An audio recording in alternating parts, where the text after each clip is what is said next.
que os discípulos estavam com Jesus. Os discípulos estavam com Jesus no Monte da Transfiguração.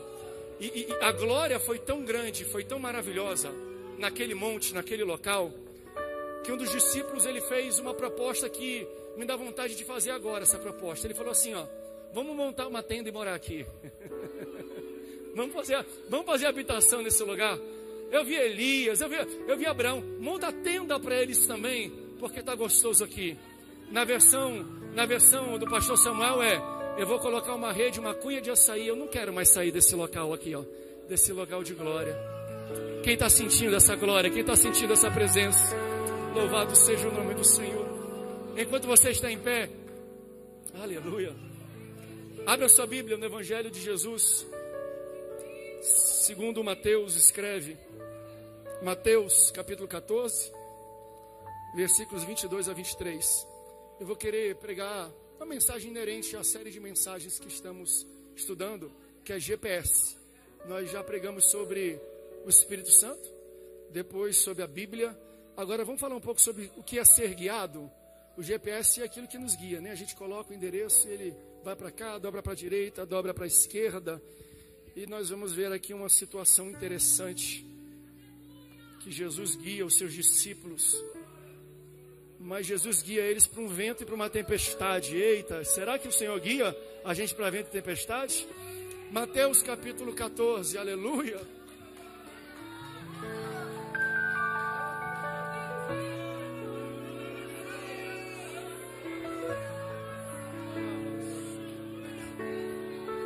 Mateus 14, versículo 22, aleluia. E logo ordenou Jesus que os seus discípulos entrassem no barco e fossem adiante para o outro lado, enquanto despedia da multidão. Despedida a multidão, subiu ao monte para orar à parte. E chegada já a tarde, ali ele estava só. O barco estava já no meio do mar, açoitado pelas ondas, porque o vento era contrário. Mas à quarta vigília da noite, dirigiu-se Jesus para eles, andando por cima das águas. E os discípulos, andando sobre o mar, assustaram-se, dizendo: é um fantasma, e gritaram com medo. Jesus, porém, lhes falou logo, dizendo: tende bom ânimo, sou eu, não temais. Respondeu-lhe Pedro e disse assim: Senhor, se és tu, manda-me ir ter contigo por cima das águas. E ele disse: vem. Pedro, descendo do barco, andou sobre as águas para ir ter com Jesus. Mas, sentindo o vento forte, teve medo e, começando a ir para o fundo, clamou, dizendo: Senhor, salva-me. Logo Jesus, estendendo a mão, segurou-o e disse-lhe: homem de pouca fé, por que duvidaste? E quando subiram para o barco, acalmou o vento. Então aproximaram-se os que estavam no barco e adoraram-no, dizendo: és verdadeiramente o Filho de Deus. Podemos repetir essa frase que eles disseram no 3? 1, 2, 3. És verdadeiramente. Se você ama a palavra de Deus, diga: eu amo a Bíblia. Tome o seu assento, glorificando ao Senhor. A presença de Deus está muito forte aqui nesse local. Olha, Jesus, ele acabava de sair de um grande milagre da multiplicação dos pães e dos peixes. E ele quer ficar só. Por que que Jesus quer ficar só, depois de um grande milagre de multiplicação? No texto que nós lemos em Mateus, diz que ele queria ficar só, porque ia orar no monte. Porém, além do relato de Mateus no capítulo 14, outros evangelhos também relatam este evento e este acontecimento. João capítulo 6, Marcos capítulo 6, também fazem registro do que ocorreu em Mateus capítulo 14. Em João, no relato dele, ele dá um detalhe que não está relatado no que nós lemos aqui em Mateus. E nos faz pensar que a outra, ou a razão que também corroborou com a decisão de Jesus se exilar, se esconder no monte, vai além disso. João capítulo 6, no versículo 14 e 15, diz assim: vendo, pois, aqueles homens, o milagre que Jesus tinha feito, que milagre? Multiplicação de pães e peixes, que precedeu esse evento que nós lemos de Jesus andando sobre as águas. Eles diziam assim quando viram o milagre: verdadeiramente, ele é profeta que devia vir ao mundo. Olha o versículo 15. E Jesus, sabendo, pois, Jesus, o que Jesus sabia? Que haviam de vir arrebatá-lo para fazerem dele rei, tornou a retirar-se ele só para o monte. Então, além dele aproveitar a retirada para orar, aqui indica que ele fez uma saída pela tangente pela esquerda, porque ele sabia que os homens que viram o milagre de multiplicação iam colocar Jesus no ombro, iam exaltar ele, iam aplaudir ele, iam elogiar ele. Jesus tem estrutura para receber elogio. Eu falei isso aqui antes, na nossa reunião, numa breve palavra. Queriam proclamar ele rei, e você tem que entender que existem níveis de exaltação que para Jesus é tranquilo. Ele não se fica exaltado, não se sente maioral do que ninguém, não. Exaltar da palminha, elogiar Jesus é tranquilo, mas Jesus entendia que os seus discípulos ainda não tinham estrutura e não estavam preparados para ver aquele tipo de exaltação. Jesus, ele é preparado para receber exaltação, mas muitos dos seus discípulos ainda não são. Então Jesus quer evitar que os discípulos se sintam muito, se achem muito, cresçam muito, enchem muito, inflam muito o peito. Então o que Jesus faz para que eles sejam evitados de estar num ambiente em que isso acontece? Jesus fala assim, ó, vai para o barco e eu vou colocar um vento para vocês. Quando Jesus percebe que os seus discípulos não têm estrutura para enfrentar a exaltação e o aplauso, Jesus pega pela mão, coloca dentro do barco e fala assim, vai para o vento, porque o vento vai ensinar para você muito mais do que um aplauso ou uma exaltação pode ensinar.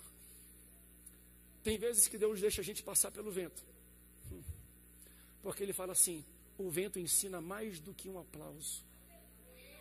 Muitas vezes eu me vejo, por que eu estou numa situação dessa? Por que eu estou passando por isso, Jesus? E às vezes Jesus toca no meu coração e diz, é porque eu tenho mais ensinos, eu tenho mais lição durante a tempestade, durante o vento, do que durante o aplauso. O aplauso não ensina nada a ninguém, exaltação não ensina nada a ninguém, curtida no Facebook, like, comentário, não ensina nada a ninguém. Para falar a verdade, a popularidade afasta muita gente do caminho do Senhor. Eu conheço muita gente abençoada, cheia da unção, que conforme cresceu a sua popularidade, perderam a graça. Aí o Senhor tem que colocar ele no vento para falar, o vento não é para te matar, o vento é para te melhorar. Se você está se exaltando, você não está aprendendo, mas eu te coloco no vento, porque o vento é a minha escola, o deserto é a minha escola, a tempestade é a minha escola. Vai para o vento, meu filho, que você melhora. Vai para o vento. Então os discípulos, eles estavam, o versículo falava anterior, servindo o pão, o peixe que foi multiplicado. E eles estavam se despedindo do povo, arrumando aquilo tudo enquanto o pessoal comia. Olha o que Jesus faz. Jesus faz, não, antecipa tudo, vai para lá, deixa que eu vou me despedir do povo. Obedeçam a minha voz, obedeçam a minha ordem, entrem no barco e atravessem o mar que eu vou encontrar vocês do outro lado. Você entende o que Jesus faz aqui? Ele troca de papel com os discípulos. Jesus, ele assume o trabalho dos discípulos, para os discípulos terem disponibilidade para obedecer uma palavra que Jesus deu para eles. Então Jesus pega a bandeja, pega o cesto, Jesus pega o avental e se torna mordomo servindo estas pessoas, para que os discípulos tenham as experiências enquanto ele serve. A melhor coisa da nossa vida é a gente ver Jesus assumindo o nosso papel, entrando na frente daquilo que a gente faz, para que a gente tenha tempo, força e disponibilidade para seguir e obedecer a ordem que Ele nos deu. Sabe, isso é o trabalho pastoral. Eu vou pregar para você o que eu pregarei aqui na nossa reunião do ministério, porque ela aconteceu ainda há pouco.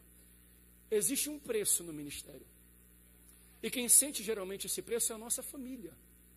Porque muitas vezes a gente se ausenta de festa, de jogar futebol com o nosso filho, de ir para uma apresentação de colégio da nossa filha, de ver os ultrassons de todos os seus filhos. Dói no meu coração. Por quê? Porque eu estava fazendo a obra de Deus. E eu sinto isso muito na pele. porque eu cresci num lar onde também tinha um pai, pastor, que tinha que obedecer o chamado do Senhor. Durante muito tempo na minha infância no Amazonas, de 6 a 11 anos de idade, eu não tive nem o meu pai nem a minha mãe no meu aniversário, dia 31 de janeiro, porque todo dia 30 de janeiro eles teriam que fazer uma viagem para o exterior para servir a Deus num local em um compromisso que já era marcado. Claro que a minha mãe, ela preparava o bolo, o brigadeiro, toda a festa, mas ela ia embora no dia 30. Imagina para um filho, a dor de durante 5, 6, 7 anos, ver o pai e a mãe viajando um dia antes do aniversário. Mas se Jesus mandou, pode navegar. Porque enquanto você navega, Deus cuida do que você não pode cuidar. Deus trata do que você não pode tratar. Nós pastores às vezes temos um déficit com a nossa família. Nós faltamos, mas eu vim aqui para falar isso para você que é líder e pastor. Não se cobre muito não. Não carregue muito esse peso não, porque você está ocupado no serviço do Senhor. Pastor, mas eu não tenho tempo, eu não fui para o campeonato do meu filho, eu não vi a apresentação da minha filha. Sim, é uma realidade isso. Eles sofrem um pouco, mas eu sou filho de pastor. Tem algum outro filho de pastor aqui? Levanta a mão, mais um filho de pastor. Quem é filho de pastor? Está vendo? Você está aqui, você está vivo, você está servindo ao Senhor. Você está salvo, sabe por quê? Porque o Senhor falou assim, vai e me obedece, porque eu tomo conta da tua casa enquanto tu cuida da minha. Vai e me obedece, porque eu cuido da obra da tua casa enquanto tu cuida da minha obra. Vai, porque eu sei fazer o seu serviço melhor do que você. Eu tomo frente da sua casa, eu cuido da sua família, porque eu conheço, eu tenho a chave da sua casa. Por isso, pastor, líder, não se preocupa, enquanto você às vezes se distancia um pouco da sua família para obedecer a ordem de Jesus. Jesus faz o seu trabalho por você, e Ele faz muito melhor do que você faz. Ele cuida da sua família, Ele cuida da sua casa, Ele cuida dos seus. Eu profetizo, seus filhos e netos terão a mesma fé que você tem. Por isso, fica tranquilo, pode ir navegar, porque enquanto você está navegando, Deus está cuidando do que é seu e do que você tem para fazer. Aleluia. Ele cuida. Jesus manda, vai, atravessem. E aí quando eles atravessam o mar, a palavra fala que Jesus sobe o monte. Para fazer o quê? Orar. Vai para o monte. Jesus era do monte. Mas monte é lugar de quietude, é lugar de tranquilidade, é lugar de calma, é lugar de sossego. Monte é local secreto. Não precisa postar em Facebook e Instagram, não. Monte não é para aparecer, monte é para se esconder. Pastor, mas você posta quando você vai no restaurante, quando você faz as viagens missionárias. Monte não é restaurante. Aleluia. Vou fazer a live do monte, a live do quarto secreto. Por favor, não exponha os seus segredos para os outros, porque vai deixar de ser segredo. A promessa de Deus está em pé. Tudo aquilo que você fizer por mim no secreto, eu te recompensarei. Aleluia. Não precisa aparecer muitas vezes não, gente. Jesus vai subir. Jesus vai com seus discípulos. E eles estão seguindo o que? Uma instrução do Senhor. A direção. E seguindo a direção, sendo guiado pelo Espírito Santo e pela Bíblia, a palavra de Deus fala que eles enfrentam uma tempestade. O barco é assolado por ventos e ondas. Quando nós estamos fora da vontade do Senhor, é até fácil, porque a gente sabe como identificar. E está acontecendo isso, sabe por quê? Porque eu estou distante da casa do Senhor. Porque eu me desviei. Eu não estou bem com Deus. Eu não estou em comunhão com Deus. Então, quando a gente está fora da vontade e não está sendo guiado pelo Espírito, mas pela carne, quando algo ruim acontece, a gente sabe identificar. Mas quando você está sendo guiado e obedecendo uma ordem do Senhor, e o seu barco é assolado, e o seu barco chacoalha, e a sua família está indo de mal a pior, e a sua empresa não consegue progredir, e a sua saúde só piora, o que você faz? Você está seguindo uma ordem, você está seguindo o caminho que o Senhor propôs para você. E quando o seu ministério não cresce, e você pergunta, Senhor, por que eu estou enfrentando essa tempestade? Não foi tu que me enviou para cá? Eu estou debaixo de uma palavra tua ou não estou, Senhor? Ei, está na rota de Jesus? Vai balançar, mas não naufraga não. Você está sobre a palavra, está na rota do Senhor? Pode até chacoalhar, mas não vai afundar não. Você pode ter uma certeza, se eu estiver debaixo de uma palavra do Senhor e seguindo uma direção e um destino que Ele me deu, pode até ter vento, pode até ter tempestade, mas eu tenho uma certeza, eu vou chegar do outro lado, eu vou chegar no local onde Deus me preparou para chegar. Então eles chegam e a Bíblia fala, no meio da viagem, quando são assolados pelas ondas, quando são assolados pelo vento, no meio. Diga para a pessoa do seu lado, eu não sou muito disso, mas já que você está aqui, fala assim, ó, o meio não é lugar para desistir. Sabe por que não é? E eu te respondo já. Porque o mesmo esforço que você exerce para desistir, é o que você exerce para completar. O mesmo esforço que você tem para jogar a toalha, é o que você tem para andar para frente e chegar no destino que Deus projetou para a sua vida. Às vezes é até pior. Lembra de Jonas? Eu ainda vou pregar sobre ele aqui. Jonas recebe uma direção de Deus. Vai para Nínive pregar minha palavra. E eu te dou até o roteiro do que você tem que falar. Aí ele vai, ao invés de ele pegar um barco para Nínive, ele pega um barco, se você ver no mapa depois, na direção contrária para Tarsis. Agora, se você tem um mapa e você é um bom geógrafo, vai entender. Dali de onde ele estava para Nínive era uma distância. Estudiosos dizem que para ir para Tarsis na direção contrária, ele levou 5 vezes, de 3 a 5 vezes, mais distância para chegar. Muitas das vezes, a gente se esforça mais para fugir da vontade de Deus do que para obedecer à vontade de Deus. Ei, você já está no meio do caminho, fica tranquilo, continua para frente, é o mesmo esforço, não olha para trás, não desista, vai ter onda, vai ter tempestade, mas o Senhor diz, eu sou contigo, meio do caminho. Sabe, quando eu ia muito, ainda vou, com a minha esposa de vez em quando para o Rio de Janeiro, daqui de São José dos Campos até o Rio de Janeiro, sabe qual é o meio do caminho? O pastor Daniel está aqui, Itatiaia, Resende, é o meio do caminho. Toda vez que eu saio daqui, eu venho do Rio de Janeiro, e eu passo pelo meio do caminho, eu paro em um restaurante lá em Resende, Itatiaia, chamado Trem Azul, comida mineira, uma delícia. Eu sempre paro ali. Aí quando eu paro, é interessante que eu saio, eu dou uma despreguiçada, eu estico a minha perna, aí eu penso assim, falo assim, bem, eu estou na metade do caminho, então agora eu só tenho que suportar o que eu já suportei. Aleluia. Ei, você está no meio do caminho e você suportou tudo isso. A pergunta que você deve fazer é, eu consigo suportar o que eu já suportei? Eu consigo andar e vencer o que eu já venci? Eu consigo atravessar e romper o que Deus já me fez romper? Deus está falando para muita gente aqui essa noite, não olha para trás, vai para frente, porque se você já suportou até aqui, você está no meio do caminho e você já venceu. Continua para frente, porque eu já te dei força, eu já te dei ânimo, eu já te dei vigor para você enfrentar tudo que você precisa. Fala, ei, se você suportou até aqui, vai suportar até o final, irmão. Se já chegou até aqui, é o mesmo esforço. Olha para frente, Deus já fez muito por você e Ele já provou, eu sou contigo, nada pode te parar. Aí vem a onda, vem o vento, o barco balança, sem direção, eles não sabem o que fazer. Quando a Bíblia fala que na 4ª vigília da noite, entre 3 e 6 da manhã, Jesus vem andando por sobre as águas. Olha o horário de maior fadiga do corpo humano. Você pode ficar lutando a noite inteira, mas quando chega 4, 5 da manhã... Certa vez eu estava conversando com o pastor Marcos Oliveira, ele fez uma viagem de carro para Belém. Foi ele, pastor Amaral, quem mais foi na viagem, pastor? O pastor Tiago e Silas. Ele falou, pastor André, o pior momento é 5 a 6 da manhã.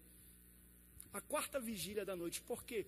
Porque está amanhecendo, tu está cansado, teu corpo pede uma cama, tu bota café, Red Bull, Monster, não faz efeito nenhum, porque o teu corpo está fadigado. Jesus chega nesse momento, quando você tentou fazer tudo, quando a sua força, o seu intelecto, o seu talento, fez tudo o que era possível, aí você fala, não dá para fazer mais nada. Aí o Senhor fala, é agora que eu vou entrar, onde acaba o teu talento, onde acaba a tua força, onde acaba o teu esforço, começa a minha graça, começa o meu poder, começa a minha intervenção na sua vida. A Bíblia fala que Jesus ia passando, porque Jesus marcou um encontro do outro lado. Na Bíblia, se não me engano, a nova King James fala assim, e ia Jesus passando por eles. Olha que interessante, quando ouviu o grito de medo, de pavor deles. Então, esse texto me faz pensar que Jesus, como tinha marcado um encontro do outro lado, estava andando. Está ali o barco, estou andando. Por quê? Porque eu marquei lá do outro lado. Mas aí eles gritaram. Aí Jesus ouviu um grito de medo e de pavor. Sabe o que eu aprendo? Que o que faz Deus parar na nossa situação não é a nossa necessidade, mas é o nosso clamor. Você está até precisando de uma intervenção do Senhor, de uma visitação dEle. Por que você não abre a boca então e chama Ele? E grita por Ele, e clama, fala, Senhor, filho de Davi. Ele não ia passando pelo caminho de Jericó, quando o cego grita, aí todo mundo cala a boca, ele, eu quero sair daqui com a minha cura. E ele grita, e porque ele grita, o Senhor para. Deus não para por causa da sua necessidade, Ele para por causa do seu clamor. Por isso, se você precisa de alguma coisa da intervenção dEle, começa a abrir a tua boca essa noite. Chama a atenção do Senhor, porque Ele vai parar e Ele vai cuidar das suas necessidades. Jesus foi ter com eles, andando por sobre as águas. Andando. Jesus sabia remar? Sabia. Ele não podia pegar um barco? Podia. Se ele quisesse, ele não podia piscar assim e aparecer no meio do barco? Podia. Por que ele veio andando então sobre as águas? Por que ele não teve a humildade de vir em outro barco também? Por que ele veio andando? Porque ele quis passar uma mensagem. Aquilo que você acha que vai te matar, eu piso por cima. Aquilo que é o seu maior medo, o seu maior pânico é tapete para mim. O que te assola? O que tira o teu sono? O que tira do sério? Isso é plataforma para o teu Deus. Ei, ele está desfilando por cima do câncer. Ele anda por cima da depressão. Ele anda por cima do Covid. Ele anda por cima da pandemia. E se ele fizer assim, tudo acaba. Aquilo que você acha que vai te matar, o Senhor fala, é asfalto. Eu piso em cima do seu problema para provar para você que nada está acima de mim, mas tudo está debaixo dos meus pés. Louvado seja o nome do Senhor. Ele está andando aqui nessa casa. Ele está andando. Ele está andando. Você quer que ele ande? Ele está andando por cima do seu problema, por cima da sua necessidade, daquilo que você está vivendo. Ele me trouxe aqui para dizer, ele pisa por cima. Louvado, agradecido seja o nome do Senhor. Ele anda por cima. Ele anda por cima. Tem um ditado que fala assim, ó, não há nada tão ruim que não possa piorar. Não tem? Tempestade, vento, vamos morrer, vai assolar. Aí vem um fantasma, pode piorar mesmo. Já estava ruim, vem um fantasma, pode piorar, pode piorar. Tem outro ditado que diz assim, ó, depois do vento vem a tempestade, mas não nesse caso. Depois do vento não vem a tempestade, depois do vento vem o livramento, porque Jesus está andando sobre as águas. Aleluias. Pedro levanta e diz assim, Senhor, se és tu mesmo, eu preciso de um sinal. Se és tu mesmo, eu preciso de uma confirmação. Se és tu mesmo, olha o que ele fala, me faz andar por sobre as águas junto contigo. Tem muita gente que fala mal de Pedro, nesta situação e nesse exemplo. Eu também já preguei muito, já desci muito marretado em cima do Pedro. Mas quando você parar para analisar a pergunta dele, a gente tem que tirar o chapéu para esse homem. Sabe por quê? Eu e você, quando estamos em apuros, quando não sabemos o que fazer, quando não temos saída, nós clamamos a Deus também. Mas a gente clama assim, Senhor, intervém. Senhor, faz algo. Senhor, a gente sempre espera e pede que Deus faça algo para mudar a nossa realidade. Então a gente tem uma expectativa de uma ação de Deus, de uma atitude de Deus e de um comportamento de Deus. Mas Pedro não. Eita, Pedro faz diferente. Sabe qual é o sinal que Pedro espera? Ele fala assim, Senhor, se és tu mesmo, ele não espera que Deus faça algo. Ele fala, se és tu, me capacita para fazer o que tu faz. Ai, Jesus, eu tenho que pregar isso aqui para alguém. O nosso grande problema, às vezes, é que a gente está esperando Deus fazer alguma coisa e Deus está falando assim, ó, não, eu não vou fazer. Eu vou te usar. Eu preciso te habilitar primeiro para você fazer o que eu faço. Eu preciso te preparar primeiro para exercer o que eu exerço. Então, não me peça para rasgar o céu e intervir na terra, porque o Espírito Santo está dentro de você. Ore para Deus e fala, Senhor, me rasga no meio e usa a minha vida para fazer o que tu fez. Para fazer o que tu faz. Não espere uma ação de Deus. Deus está esperando você pedir dele capacitação e habilidade para você fazer a obra que ele já fez. Assim ele diz: aqueles que virão após mim farão coisas iguais e maiores. Você sabia que Deus não vai intervir em São José dos Campos?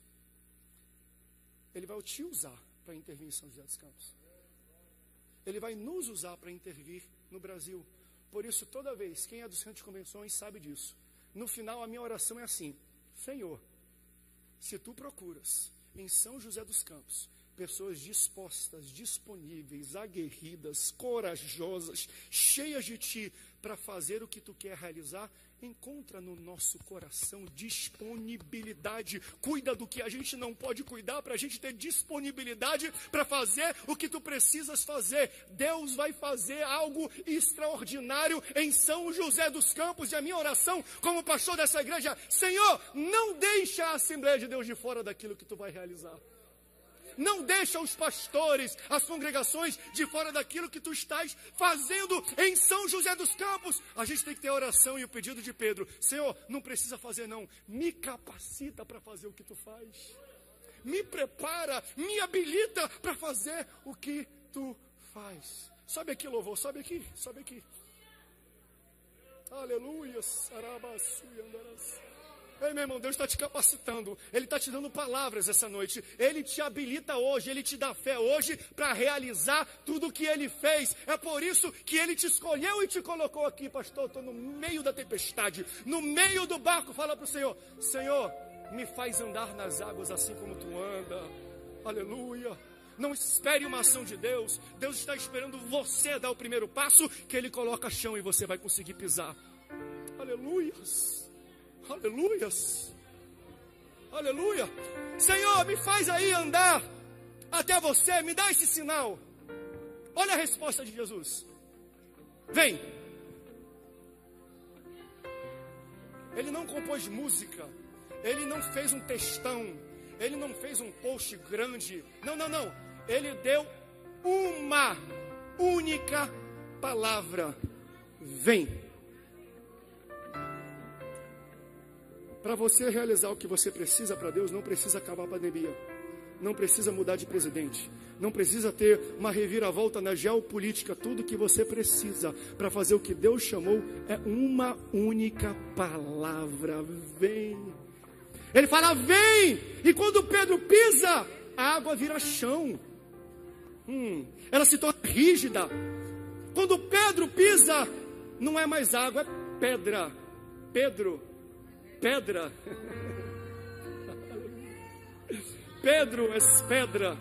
Sobre a minha e esta palavra, aleluia, eu vou edificar a minha igreja. Qual pedra? A palavra. Se você tem uma palavra de Deus na sua vida, você tem algo concreto, você tem chão. Pisa! Se você tem uma palavra de Deus, Deus me chama e eu sinto a presença dele aqui e eu digo para você: qual é a palavra que Deus tem na sua vida? Mas pastor, é água, é líquido, eu vou afundar. Se é de Deus a palavra, pode pisar.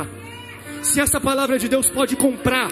Se essa é a palavra de Deus, compra a passagem, assina o contrato, fala com o pastor, pede. Você tem uma palavra, segue adiante, porque Deus vai colocar chão para você pisar.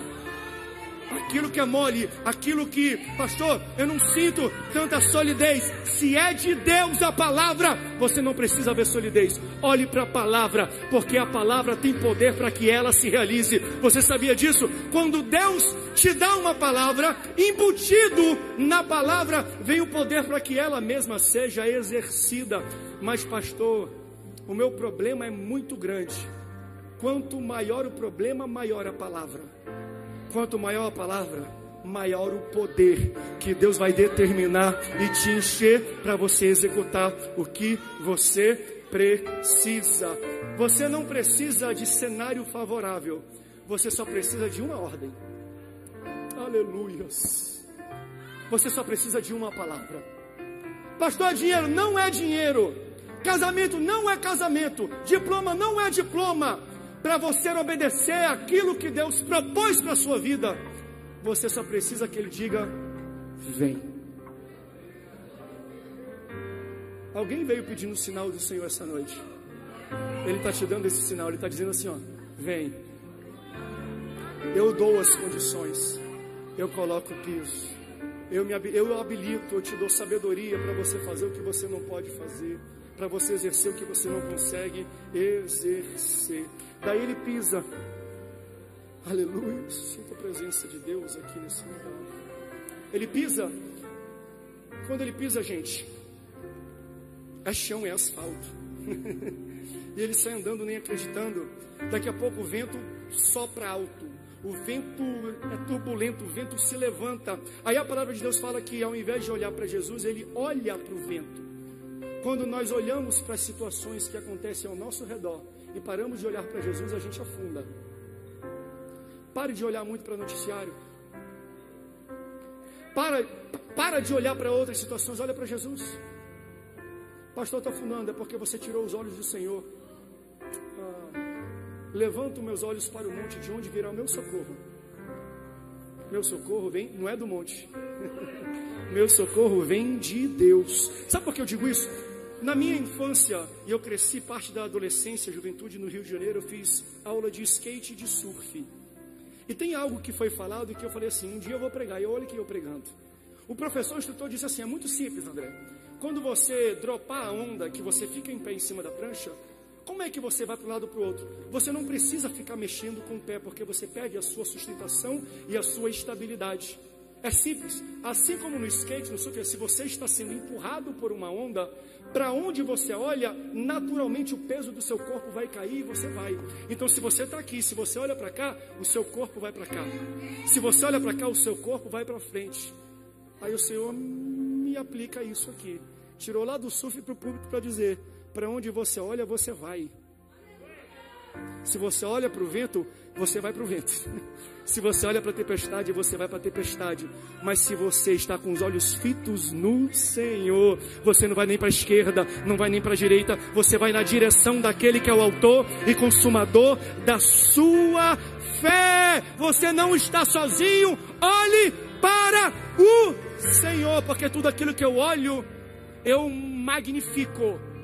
Tudo aquilo que eu magnifico, eu torno grande.